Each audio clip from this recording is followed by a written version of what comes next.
Hello, everybody. This is Beef and the Deuce podcast coming at you on YouTube. Check us out on X as well, X Twitter, Beef and the Deuce podcast. Beef, how you doing? As you know, it's been a week. You've been It is. burning the candle at every end. Oh yeah, all three shifts, just doing the damn thing. Yeah. But we are here. We made it. Yeah, what you got to do sometimes. Oh yeah, gotta get ready for that Florida golf, man. That's what it's gonna pay for. Yeah.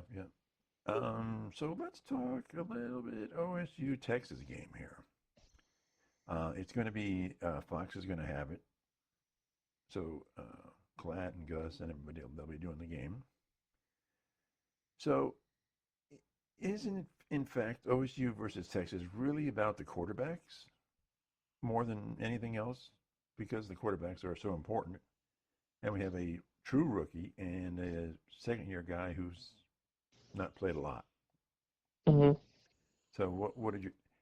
And Klatt has Arch Manning as his number 2 quarterback for this upcoming season. Out of top 10, he's got him at number 2. Mm-hmm. And if that's true, and he obviously knows something about quality.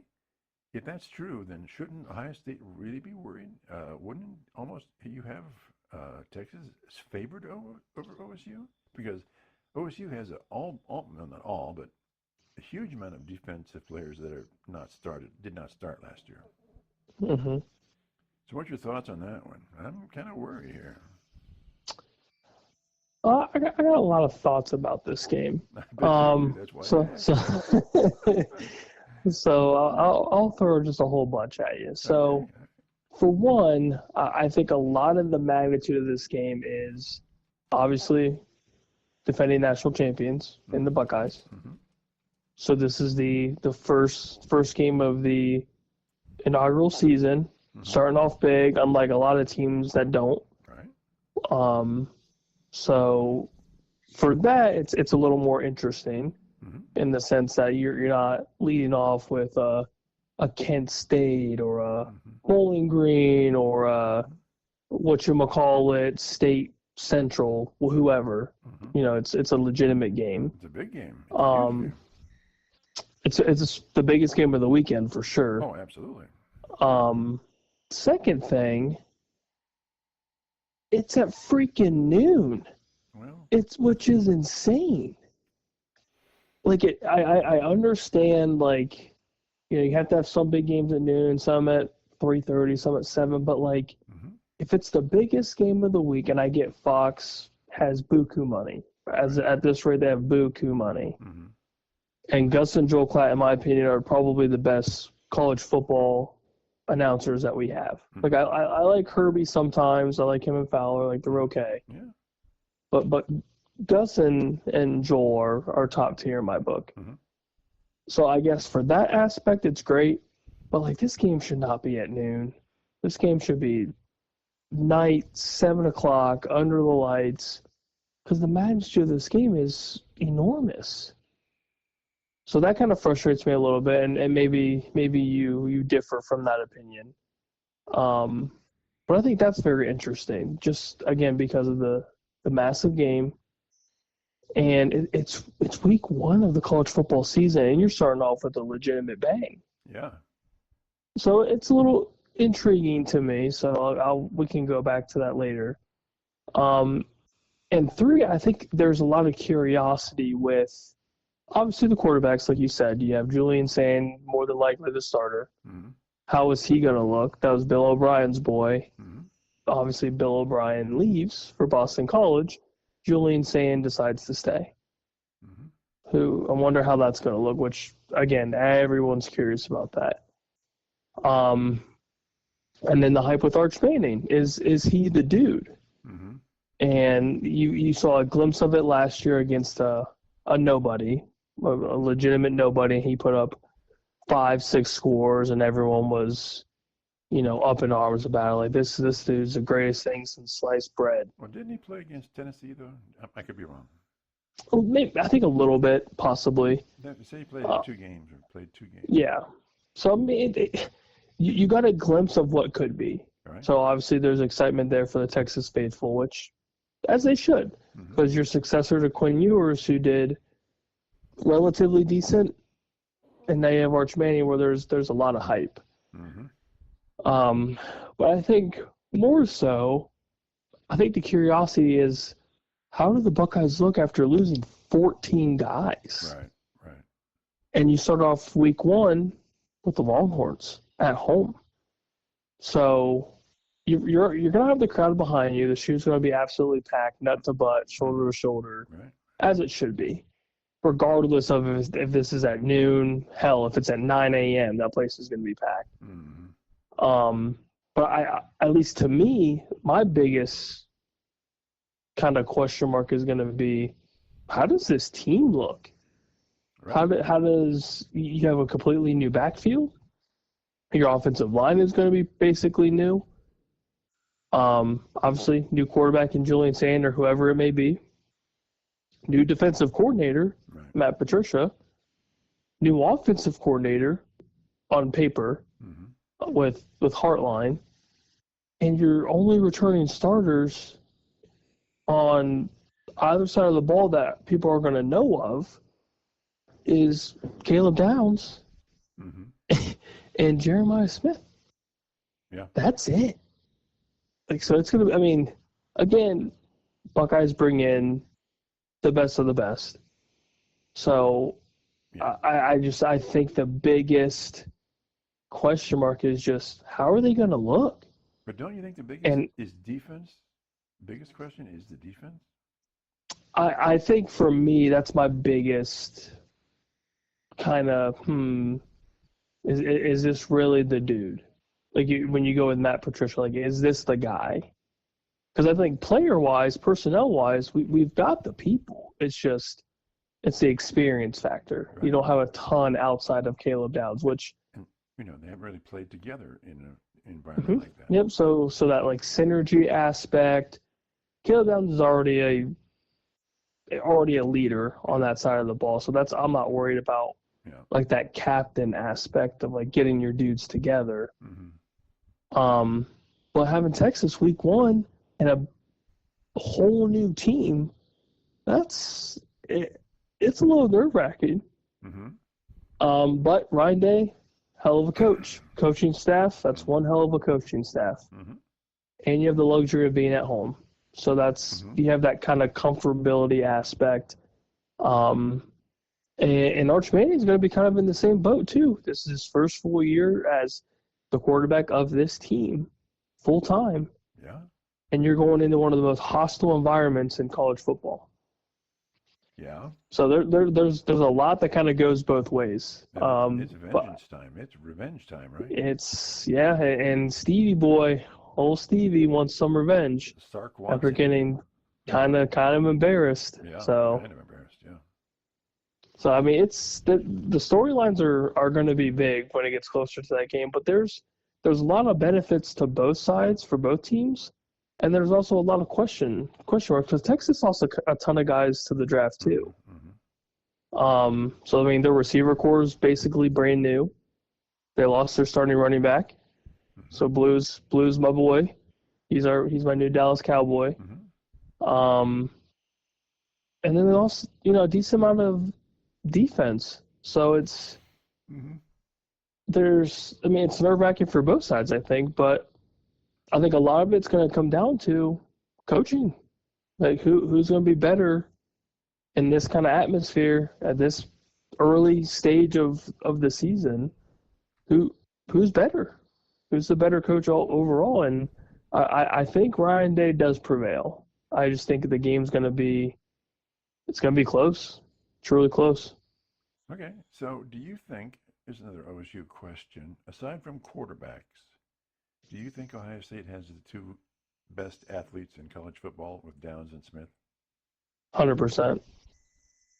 100%. You saw it early with Jeremiah Smith. Right. Early. And you have guys saying that he's better than Marvin or will be better than Marvin. And then you've got everyone behind Caleb Downs and just what he did off the bat as well. Right. I mean, he's all over the football field. Yeah. all over. Great hands for a secondary player too. When you had the iconic pick six from him. But on top of that, he's just physical as hell. Both of them are. Right. Um, and they're only going to get better in year two. And they, even with all the pressure that they're going to have to being the guy, the dudes, nobody can really stop them. People try to stop Jeremiah Smith all season. That never helped. That never did anything. Yeah. And Caleb Downs did his thing all over the field. So it did work at Oregon and Michigan, right? yeah, I think a lot of Silence. I think a lot of those games was Ryan Day's fault. Honestly, I think it was conservative coaching.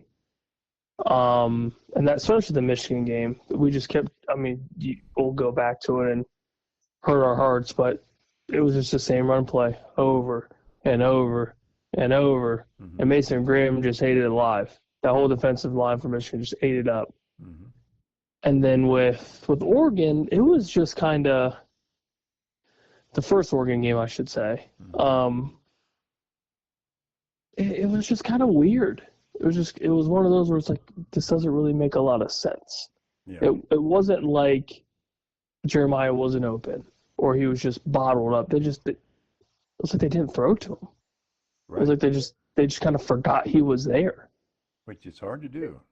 Yeah, and I think they learned from that mistake and kind of realized that the dude that they have is a dog. So I don't think that mistake will happen again. Yep. But yeah, to answer your question, yeah, we got some dudes. I think we're going to be just fine with those two, and hopefully that helps with kind of guiding the newer guys, the rookies, and just both sides of the ball alone, just kind of like getting the guys together, kind of building that relationship, that kind of synergy with the new guys. I think will definitely help in the long run, especially say if we do lose against Texas. There's not a ton of pressure with trying to win the rest of the season with this expanded CFP. Mm-hmm. Like you still have a chance to make a run as we did last season. Mm-hmm. But it kind of gives you a baseline of where you are after week one. Like, okay, like we lost this. Here's the reasons why. Then you just work on it. Yep. And that goes with another check mark in Ryan Day's box of having great coaches on your staff. Right. But yeah, if we obviously we want to win, but it's a solid first test and what's going to be a long season. Yep. So be curious to see. So my thought on the 1:00 game thing.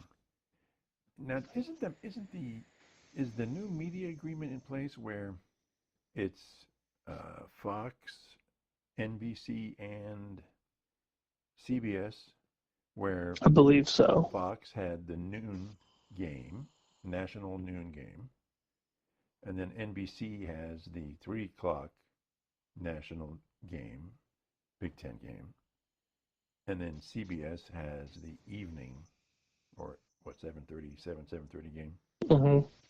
So if Fox wanted it, it had to be at noon, if that's the case, right? Mm-hmm. So I don't want to say we're stuck at noon because it's still going to be a ratings bonanza. Oh, it's going to be wild. But I think the way it worked, if it's going to be on Fox, then it's got to be on noon on their national broadcast. So it's sort of stuck at 1 or noon or 1:00, whenever that starts. So that's my response to that. Just sucks. I think the night game and the atmosphere would just be obviously insane. Yep. But a big noon in Columbus, as we've seen, it still gets rowdy. It's just early. It's just early rowdy, and everyone passes out by 3:30. So That's true. So you're saying tight game, OSU wins without going. We're not doing our points yet, but you're saying OSU wins tight. Yes, yes. I think we just have 30s? the better personnel. Okay. And especially with just Jeremiah. And we already know Julian Saint can sling the rock. Mm-hmm. I can see that connection starting early. And just kind of going from there. I don't think Julian Sand's going to be afraid to throw the football, and Ryan Day has been pretty okay with the quarterbacks in his tenure, so I have a lot of faith in him. So into the 30 points range, 30s?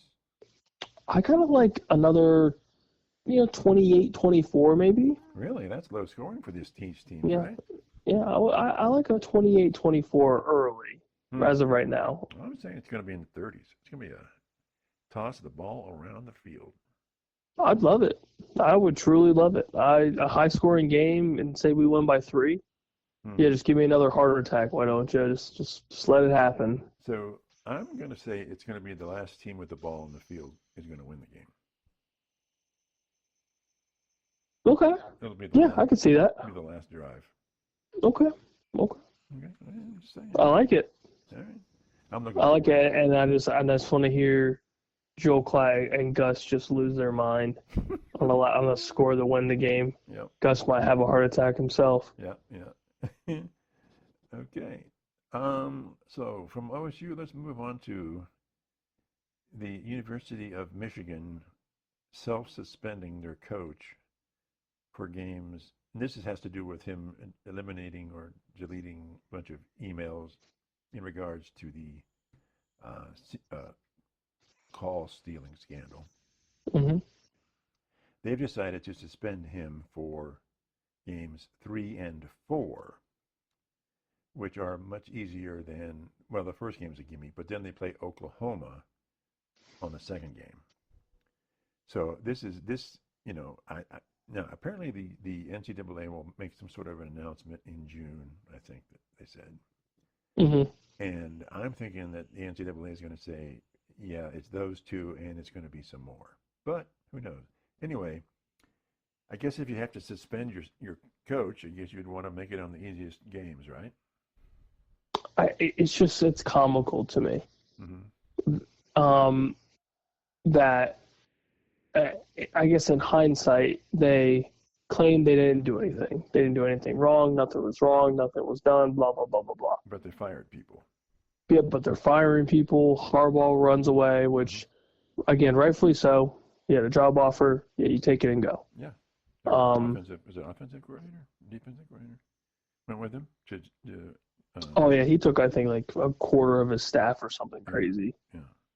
And they fired the linebacker coach who was involved with, apparently. Yeah, I mean, people were just getting booted left and right, but they did nothing wrong. Right. But I feel like it would almost be better if they just say that they did it. Mm-hmm. Because what else can you do at that point? Outside of just, issue suspensions or take away scholarships or fine them a bunch of money. Well, whatever the case may be, but at least after that, then it's just done. Mm-hmm. But now it's just this long, drawn-out process of, having to go from point A to point B to prove all of this happened when we all know it actually freaking happened. Yeah. And it's like they're trying to, slide their way out of something that they did. Right. Which, on their end, yeah, of course, we want the NCAA or the Big Ten or everybody, to actually prove that this happened. Mm-hmm. But it's almost more of a headache to do these little BS suspensions or these, I don't know, these little hearings or whatever that they're doing to issue the suspensions or whatever. It's just, overall, it's just annoying from a fan of football's perspective. If they admitted they did this, doesn't it put their national championship in jeopardy? I don't know if they would actually take it away. Well, I think that's the biggest question for them, or I guess for everybody is, mm-hmm. Say if it was proven, like you said, do they lose the national championship? Yeah. Similar to you bring up the Reggie Bush situation, they snagged his Heisman and then eventually they gave it back to him. Right. But yeah, I'm not entirely sure if they would. I would love for it to be taken away from them. because it's well deserved for them to get it taken away. But yeah, I feel like it would just be easier to just bite the bullet and say they did it, Well, because everyone already knows that they did it. but I think at the end, whatever this is coming up, this is going to be the end of it. So why shouldn't they just write it out and say the hell with it? Yeah, if that's the case and they know something we don't, which I'm sure they do, then maybe that's the reason why they're just doing what they're doing. Yeah. It's just annoying. Such a headache. Well, I mean, they're suspending their coach, so they're saying we know something was wrong, right? I mean, there's no. If you think or it's more of those like this is just to shut people up. Well, it's a way to potentially get ahead of the game, basically. Yeah. Yeah. But if you truly believe you didn't do anything wrong, I wouldn't suspend my coach, right? Exactly. Yeah. You would fight it to the death. Right. But again, we don't know anything over here in our little bubble of Columbus. That's right. But it's annoying. It's been dragging for so long, and I mean, hell, there's a Netflix documentary on the whole thing. That doesn't just come up and happen if nothing actually happened. So whatever. What do we know? What do we know? Speaking of penalties, this happened way before you were even alive, but they've reinstated Pete Rose. Aren't they nice? After he's dead, they reinstated him for the possibility of going into the Hall of Fame. How do you feel about that whole calamity? I think it's about damn time. Yeah. Like, regardless of the gambling scandal and this and that and blah, blah, blah, he's still one of the greatest players to ever play baseball. 4,200 hits, right? Like, nobody's ever going to come close to that unless they play for 50 years. Right. But yeah, his stat lines are unheard of. Right. And I mean, arguably, probably like the best time of baseball. A lot of people would say, especially during his Cincinnati fan. Yeah. Oh yeah. So I think overall it's needed. He needs to be in the Hall of Fame. Yeah. I think a lot of people agree with it now, especially now that he has passed away. Right. Like, what better way to honor his legacy, to put him where he deserves to be? Yeah. So, now that you're probably going to have like a little asterisk because of the gambling thing, and it wasn't like he was afraid to admit that he screwed up, because he did. But at the same time, you're putting somebody in the Hall of Fame as a player. Right. So what better way to just honor him than throw him in into the history books officially? But those rules are still in place, by the way. Those, even after all these years, but he said he never bet on any games he played in, and that was proven to be true. So he wasn't involved. But it's still, even though they have many of their main sponsors are gambling sites, they don't want you to gamble on the games. So it's just odd. Yeah. It's strange, because you have guys like, I don't know, like the bigwigs that go to the Kentucky Derby, for example. Are you're trying to tell me that these guys aren't throwing? I mean, one of the current football players for the Dolphins won a 6-figure payday on one of the horses. Did you really? Good. It's like, I think. Well, for baseball, I don't. Yeah, baseball's different. Baseball is gambling on baseball. That's the rule. Yes. Which is so strange, because like, I wonder if the NFL is the same. I'd have to actually sit and find the rules, but like, I know they can't gamble like in their stadium or like in their facilities. Like, that's okay. I get that. Yeah. But like, you're not refraining them from gambling outside of like on themselves or whatever. Right. Because like, I mean, these guys go to Vegas. These guys gamble and stuff. Like, they're not. I don't know. Yeah, I know. It's just weird. Overall, it's just weird. The whole baseball rule is just kind of weird. Yeah, baseball is strange. Yeah. But I mean, at the end of the day, just put the dude in the damn Hall of Fame. Yeah. So I got this Big Red Machine story, if you're interested. Okay. So, family vacation, 1968. I know it's ice ages. Um, we're in Texas, and we're in Houston. Man, it is hot in Houston. By the way, it is so hot and so humid in Houston. Do not like Houston, but anyway, we're there on vacation, and we find out that the Reds are playing the Astros in the Astrodome, which was a fairly new stadium at the time. Mm-hmm. And there's Astro World, which is sort of a little theme park. So we get tickets for the game. 4 tickets. And so we're in the outfield right side, right field line, about halfway up in their grandstands back there. So we're far away. Mm-hmm. And of course they're playing the Reds. And I think it's toward the end of the game. And Tony Perez comes to the bat. You wouldn't know this, but he's a Reds player, right? Okay. They're all-star first baseman, big red machine. So my mom cups her hands around her mouth and goes, "Come on, Tony, hit one right to me."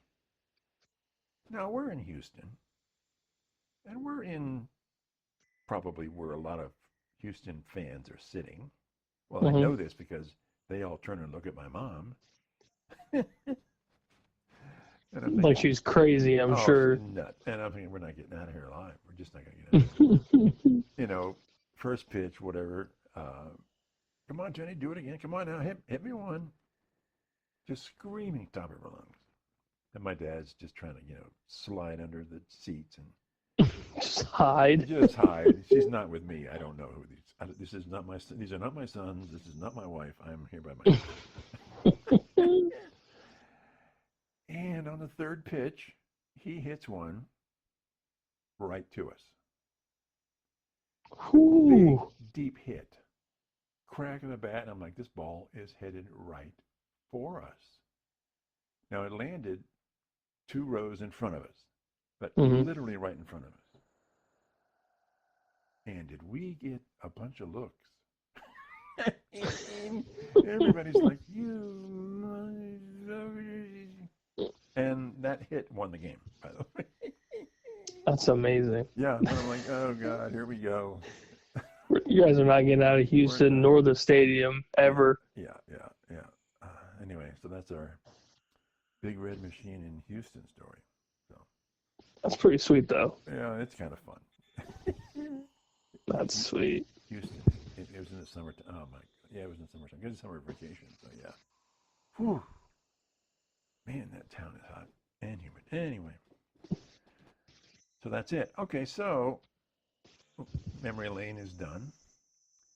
So what do you think about the Pete Rose thing? Like, do you believe that he is deserving? Oh, absolutely. Okay, I figured as much. But he didn't do himself any favors because he did lie about it. Again, it's one of those things. You do make a mistake and then you lie about it, and the lie is worse than the crime. Yeah. And I know many times over the years, Johnny Bench had gone to Pete and said, "Pete, just admit you did it." And everything, because he had talked. Johnny Bench had talked to whoever the commissioner was at that time, and said, "Look, I just had a conversation with the Major League Baseball people and the commissioner, and they want you to just say yeah, and then you're in." But he refused to do that. So Johnny Bench says he deserves to be in, and he's crying and he's saying this, but Pete Rose wouldn't. He just wouldn't. And she's like, well, so a lot of times he made his own bed. So that's. I'll be very curious to see though how long it will take for him to get in if he actually does get in. Yeah, well, I would hope he gets in. Yeah, his abilities. I'm trying to think of it. Who do you think is the greatest player in the history of baseball? You're a baseball fan. You play baseball. I mean, Pete Rose comes to mind. Yeah. Just one of the greatest hitters ever. Great fielder. Yeah, I mean, it's hard because what do you consider to be the best? So Right. you've got like the best home run hitters, Right. Barry Bonds, Mm-hmm. Babe Ruth, obviously Hank Aaron's Mm-hmm. there. Mm-hmm. Um, but like, do you go over hits? Do you go over just like it's just so hard? But like Pete Rose is the first name that comes to my mind Right. because it was just all over the place good. Yeah. Good hitter. Good fielder. Good base runner. Mm-hmm. Super Yeah, competitive. like, and then like Derek Jeter comes to mind for me as being one of the greatest shortstops to ever play the game. Oh, absolutely. Yeah. But Yeah. then you like, do you just do like position players or you pitchers? Like there's a ton. Yeah. And think Um, and Pete Rose played in many different positions too. So, hmm um, Yeah. yeah, I'll never forget. Wasn't there, but they were playing World Series against the Yankees in the '70s, and they swept them 4 games to nothing, and it wasn't even really close. Mm-hmm. And Pete was playing in one of the, I think it's the final game. He's playing third base, and he's up on the infield grass. He's moved so close, he's on the infield grass, and he's just taunting the hitters. Literally, verbally, he's taunting them. Come on, hit it right at me. Come on, come on, come on, come on. Because normally a third baseman's going to be behind the line and just Oh yeah. waiting for those Hot smashes, corner. right? So come on, and he would nail them, and it was almost got to be embarrassing. But it's like, okay, oh, you didn't get that one by me, did you? No. Oh, you missed on that one, Jeez. didn't? I mean, he's just so. But that was the way the Reds played. Yeah, The, that's just how you know you're good. yeah, Tommy Lasorda, who was the manager back then of the Dodgers, and basically it was the Dodgers. In the National League, it was the Reds, the Dodgers, and the Pirates. There was the big three, Mm-hmm. and they were all, and the Dodgers were still in the same division with the Reds. And Lasorda he said, we hated playing the Cincinnati Reds every time. And even their players were like, we hated playing them. We just hated playing them because they wouldn't let up. Mm-hmm. They had us down 5 runs, and they're stealing bases. He said, he said, why don't you just give it a break, beat us by 5 runs, and no, but you got to get 6 runs. But the Reds said that's just the way we played. We weren't going to stop playing the way we played. I love it. It's like you heard the Woody. If I told you the Woody Hayes quote about the extra point against Michigan, Mm-mm. so it was in the 10 Years' War, and they're at one of the games they're really beating Michigan bad. And fourth quarter, Ohio State had the ball, and they scored another TD, and they're up by like 28 points, right? And it's like 3 minutes to go. Mm-hmm. So Ohio State goes for 2 points, and they get it. And they ask Woody after the game, so Woody, why did you go for 2 instead of 1? And he goes, because I couldn't go for 3. And that was it. I am not going to let up on these people. It's just, That's amazing. but that's great. That's a great story. Anyway, so let's talk about just, okay, I'm fascinated by the Steelers at this point. Okay. So Steelers had Mason Rudolph. They let him go. They brought in Fields and Wilson for a year. Get rid of Fields and Wilson. Bring back Mason Rudolph. What the F is going on there? Mm-hmm. And even if Rodgers, by some miracle, signs with the Steelers, and everyone seems to think he will, but he hasn't yet, right? Mm-hmm. Why Mason Rudolph? And this is, to me, it's a bigger problem about their quarterback acquisition. And how can they really hope to compete in this day and age if they don't have that really good, at least really good quarterback? I don't understand their thought process, but they don't draft quarterbacks much. We're going to get a running back and we're going to get defensive players. Well, that's gotten them into the playoffs, but it hasn't gotten them any further into the playoffs. Mm-hmm. So what am I missing here? Because when you look at Baltimore, the Ravens and the Bengals, they have elite quarterbacks. Those two Hmm. quarterbacks are flat out elite. I think Burrow might be the best, but they're both elite. And even though they keep screwing it up, the Browns do keep trying. You know, they swung big with Watson and they missed big, but at least they Hmm. tried. They said, we need a big quarterback, and, well, they screwed that up. So, what's up with Pittsburgh? How are they? And then when you look at the AFC, I mean, the AFC is stacked with really good and elite quarterbacks. How do they hope to progress?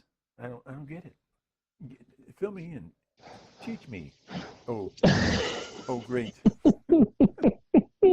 beast of life. Oh boy.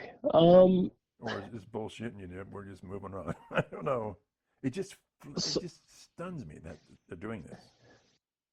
so I don't think the Mason pickup's bad They because really he got rid of played. him? They got rid of him because they didn't want to pay him a longer contract. Then he went to Tennessee and got money. So he got paid. Okay.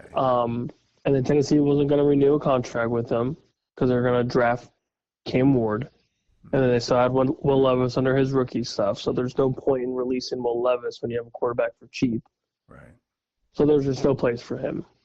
Which, from a business perspective, it's smart. Like, we don't need you. Like, go. So the Pittsburgh Steelers pick Um, him up again, though. yeah, and I mean, they got it for relatively cheap for, I think, a 2-year deal, like $4 million a season, something like that. So is he better than Um, Fields or Wilson? it depends on what route they want to take with the quarterback position. The route? If that Okay. makes it if that makes any sense, Well, because you have two different quarterbacks with Russ and Fields, right? right. Fields is a very prototypical dual threat quarterback. Mm-hmm. Russ in his prime used to be, Mm-hmm. and then more so now he's just a pocket passer and he's just terrible. Right. But with Fields, and a lot of it comes with Arthur Smith too. Like what does that little peanut brain want to do with a quarterback? Because like with Fields, they barely open up the playbook with him, Right. and they still won 4 games. Right. Yeah. Which again goes back to the point of why the hell they got rid of Fields. And I mean, I think ultimately Fields chose the money Right. because Yeah. Pittsburgh did offer him something, but in the end he went to the money. Which, Yeah. go get your money, man. Like, Yeah. I am fine with that. Oh, I'm not criticizing Fields, but Yeah, that's fine. But it like the offense worked for the most part with what Fields was doing. The numbers weren't glamorous and they were very basic, but like they were winning games. and so you're saying that they weren't able to pay what the Jets decided to pay him. I mean, he's not making he's making mega bucks to me, but he's not making elite quarterback money. He's making good money, but not elite quarterback money. I want to say it was more of just like the guaranteed. Like the Jets were going to give him a lot more guaranteed money than I think what Pittsburgh was comfortable with giving, which I mean, a couple $1,000,000 here and there in the grand scheme of things for football isn't a lot. All right. So I wonder if Pittsburgh was just being too cheap, Yeah. which is possible. But I think with Mason, it's a So it's a chance to be a passing, more so passing than dual threat offense, so you like which the offense. could be okay. I like him because he's done well in Pittsburgh. During his tenure in Pittsburgh, I mean the teams played well. I mean, look at what they did in his last year with Pittsburgh. They made damn playoffs when there was no chance that they were going to make the playoffs. So he's got the fans behind him because of what he's done in the past. And he's also worked under Tomlin for his tenure there too. So there's that kind of like comfortable feel. Then who's Pittsburgh's quarterback of the future? I mean, it's obviously Will Howard. But I think the quarterback competition alone is going to be very interesting because I think Will Howard could possibly be the guy. This year? Oh yeah, why not? Well, I don't know. Because I mean, Mason's older. I don't think he'll Mason's start. older, but I think, yeah, I don't think Will Howard will start week 1 by any means, but I think eventually it his size and let alone the dual threat ability and what Arthur Smith probably wants to do, it's almost hard to deny that dual threat ability. And he's just big as hell. Is he trying to find another Big Ben? Is that what he's trying to do? I would possibly I would like to think that they're smart enough to realize that what they had in Big Ben was promising, obviously. Oh yeah. And it worked out well. Yeah. Pretty well. And I think with Will Howard's skill set, I think it meshes well depending on Arthur Smith and his offensive coordinator abilities. Okay. If he, actually goes with kind of like the strengths of Will Howard. Because even going back to the Justin Fields thing, they barely opened up the playbook for him, and the offense wasn't bad. Right. I mean, they were putting up decent amount of points. They won 4 games. And I think the shiny trophy with Russell Wilson got the best of all of them, and you kind of see what happens. So I think a lot of it has to do with the offense and kind of what they want. But yeah, I don't necessarily think the Mason Rudolph acquisition possibly starting week 1 is a bad thing. I think it's fine. Okay. Okay. And you think they're set for the future?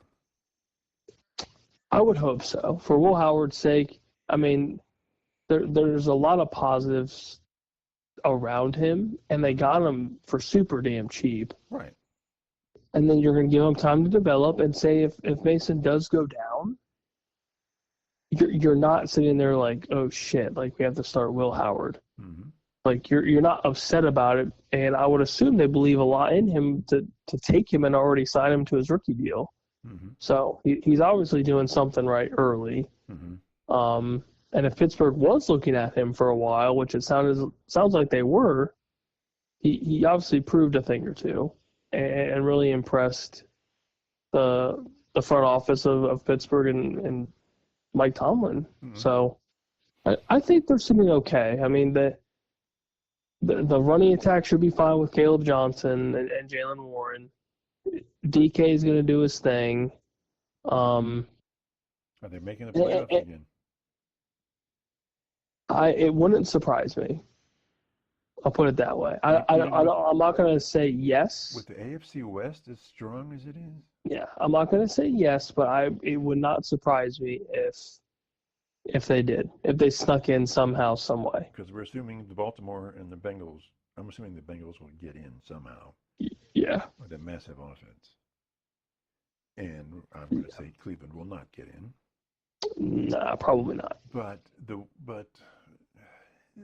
AFC, so there's 2 more to go. And when you look at the West right now, it's stacked, baby. It's stacked. It is. It definitely is. But you're saying... But go ahead. It all goes up that schedule. Once we go over our good old schedule and our team picks and stuff, we'll see. But Tomlin is a hell of a coach when it comes down to it. And somehow, some way, he gets some of these teams to make the damn playoffs, like last year. Like, there was no way in hell that team should have made the freaking playoffs. Right. That team was a dumpster fire. Mm-hmm. But he did it. Yeah, 10 wins, right? Yeah, so coaching goes a long way. And obviously, like you said, the West is insane. Mm-hmm. The North is insane. So it's a stretch, but I think it's possible. Okay. All right. I think you're dreaming, smoking some weedy. Maybe on retirement, but can't do any of that. Do it now. Okay. So let's talk SEC. At least top half. I wrote down how they finished last year in the conference. So I'm going to read you the top 8 as they finished, and then you can argue one way or another that will they change or they shuffle around or whatever. So it's Okay. Texas, number 1. Georgia. This is their final record. Texas 13-3, Georgia 11-3, Tennessee 10-3, Ole Miss 10-3, Missouri 10-3. I know you like Missouri. Um, South Carolina 9-4, Alabama 9-4, LSU 9-4, and at number 9 is my guys, Texas A&M. But top 8 is Texas, Georgia, Tennessee, Ole Miss, Missouri, South Carolina, Alabama, and LSU. Give me your take on that. I mean, it seems like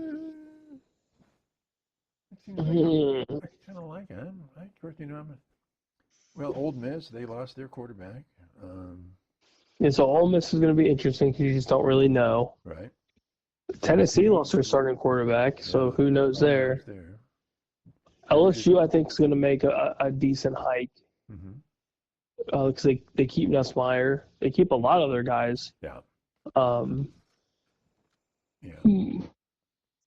I think Bama will take a positive turn. Yeah. So Maybe break the 10 wins. Okay. So Klatt's got Nussmeier at number 6. His 6th best quarterback is here at Nussmeier. So I feel like Texas probably wins the SEC again. Georgia probably stays at number 2. Really? Okay. I think Tennessee falls a decent amount. Yeah. Still in the top half? Yeah, maybe just barely. Maybe just barely at 4, maybe 5. It sounds like South Carolina's keeping a lot of their dudes. They keep their starting quarterback. I think it's Sellers. Yeah. So they keep him around, which experience is always good under center. Yeah, he's got has Sellers at number 8. So I think they'll move a little bit in a positive direction. And I still kind of believe in Ole Miss. Lane Kiffin knows what he's doing down there. Yeah. Has obviously built a pretty solid culture down there, and I would have faith in him, especially with quarterbacks. I think they'll be fine there. But it is a pretty decent hole to fill with Jackson Dart not being there after so long. So right now you're saying Texas, Georgia, Ole Miss at 3? Yeah, I'm kind of hedging that way. Maybe LSU gets into that 4-5 area. Obviously, we'd have to dive into their schedule to kind of see how all that works. But talent-wise and personnel, I would say maybe around the 4-5 range. South Carolina probably moves up a couple spots, I would assume. So Bama, it's tough. What about Missouri? You don't like Missouri anyway, but you think they drop? Yeah, I think they drop a little bit because Brady Cook, I believe, is gone. So quarterback-wise, it's going to be pretty new for them. I mean, even Bama's got some shoes to fill with Jalen Milroe being gone too. Yeah. So there's a possibility they may just stay down there. But I would say top 4 for certain: Texas, Georgia, Ole Miss, and I'm going to take a flyer on LSU. Okay. There's a lot of hype with Garrett Nussmeier, and I think old Coach Kelly's fighting for his job. Yeah. If they have another shit season, he might be bye-bye.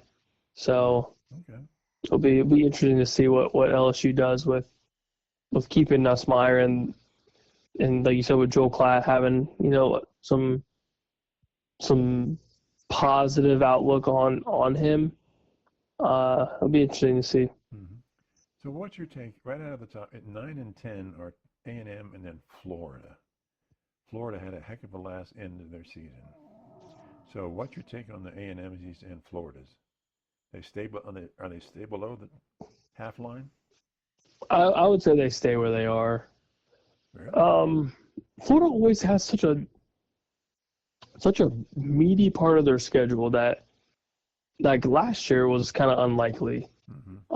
They kind of made their run after their coach had this, I don't know what you want to call it, some come to Jesus moment, if you will, and just lit a fire under the team, and they just went on a run, which is fine. It happens. And he kept his job. So I don't know if that fire continues. My guess is probably not, because I don't think it's. I think it's more of a personnel thing. They're losing. I want to say a lot of the recruits to just the better teams.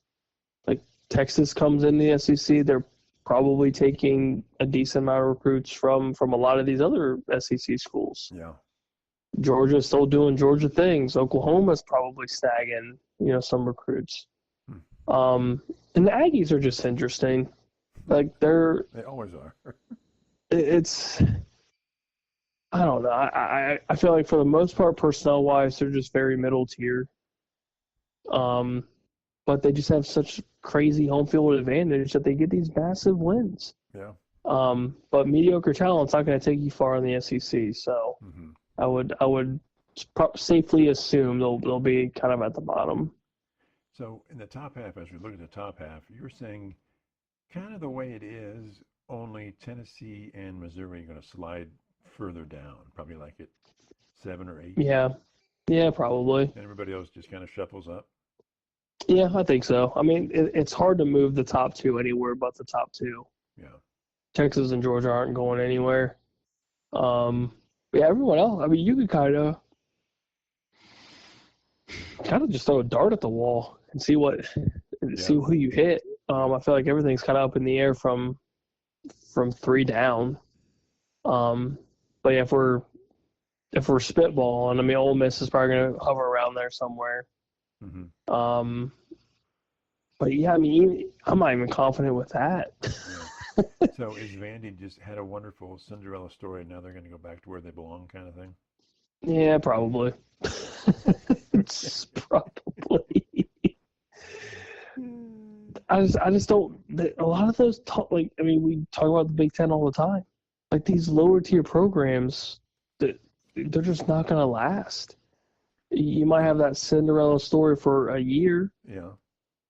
And we'll see, with Indiana and such in the Big Ten, it's hard to do consistently. Yeah.